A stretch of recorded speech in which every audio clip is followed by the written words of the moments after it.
I'm motivated by fear. Fear of fear. I hate being scared to do something. It's very simple. This is what I believe, and I'm willing to die for it. Yeah. Period. You can't be scared to die for the truth. The truth is the only thing that's ever going to be constant. And you can't fear what might happen to you if you were to tell the truth. Because what happens to you if you don't tell the truth is worse than telling the truth will ever be. The first step before anybody else in the world believes it is you have to believe it. There's no reason to have a plan B because it distracts from plan A. And I think psychologically, the advantage that gives me over a lot of people that I have been in competition with in different situations is it's difficult to take the first step when you look how big the task is. The task is never huge to me. It's always one brick. I believe, and I learned very young, that you don't try to build a wall. You don't set out to build a wall. You don't say, I'm going to build the biggest, baddest, greatest wall that's ever been built.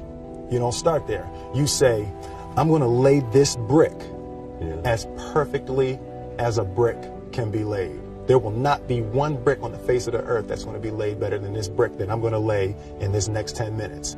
And you do that every single day. And soon you have a wall. And soon you have a wall. I've never really viewed myself as particularly talented. Where I excel is ridiculous, sickening work ethic. You know, while the other guy's sleeping, I'm working. While the other guy's eating, I'm working. The separation of talent and skill is one of the greatest misunderstood concepts for people who are trying to excel, who have dreams that want to do things. Talent you have naturally. Skill is only developed by hours and hours and hours of beating on your craft. I always knew that I could work hard enough. There wasn't an issue with discipline, or there wasn't an issue with the ability to sacrifice or the willingness to sacrifice. There's no easy way around it. No matter how talented you are, your talent is going to fail you if you're not skilled. You know, if you don't study, if you don't work really hard and dedicate yourself to being better every single day. This one year, my father had his shop, and he decided for whatever reason that he wanted a new wall on the front of his shop. So he tore down probably about 16 feet high and probably about 30 feet long. He just completely tore the wall down, and my brother and I had to dig a 6-foot hole. We for were the mixing foundation. for the foundation. Right. We would mix in the concrete by hand. A year and a half. We were building this wall for a year and a half. Every day after school, we would come and mixing concrete, putting it in the hole, doing it, and it was just myself and my little brother. And I remember standing back, looking at that wall, saying, there's going to be a hole here forever. A year and a half later, we laid the final brick, and my father stood back with my brother and I know he planned this. He says he didn't, but I know he had been planning this and writing this for his for the past 2 years. But we stood back, we looked at the wall, and he looked at me and my brother and said, "Don't y'all never tell me that you can't do something," and walked into the shop. As a child, my parents always told me you could be whatever you want to be. You could do whatever you want to do. And you know, that office, that position, the highest office on the face of the earth, it was something I heard my parents saying it, but I didn't totally believe it. Yet I went out in the world and I carried myself and I held my head high and I stood there and I looked people in their eyes and I talked to people as if I was deserving of everything that this planet has to offer. I really want to say to children out there and to people who are watching, Confucius said one time, he who says he can and he who says he can't are both usually right.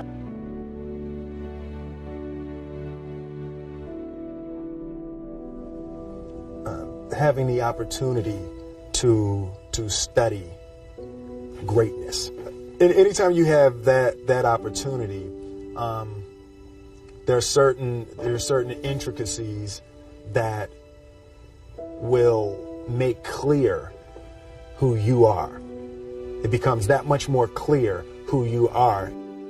The definition of who I am is very clear to me, and it also redefines who I want to be, in that I know for a fact that I'm stronger than I thought I was. You know, you can't help but ask yourself the question, what would I do if I was in Muhammad Ali's shoes? I'm not the best at anything. You know what I mean? Eddie Murphy is funnier than I'll ever be. Denzel is more powerful than I'll ever be.